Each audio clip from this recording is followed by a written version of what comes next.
Meaning of embryological. Embryological. Embryological. Embryological. Embryological.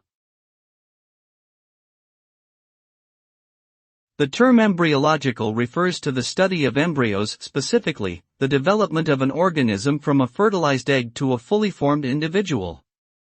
This field of study is focused on understanding the complex cellular and genetic processes that occur during embryonic development.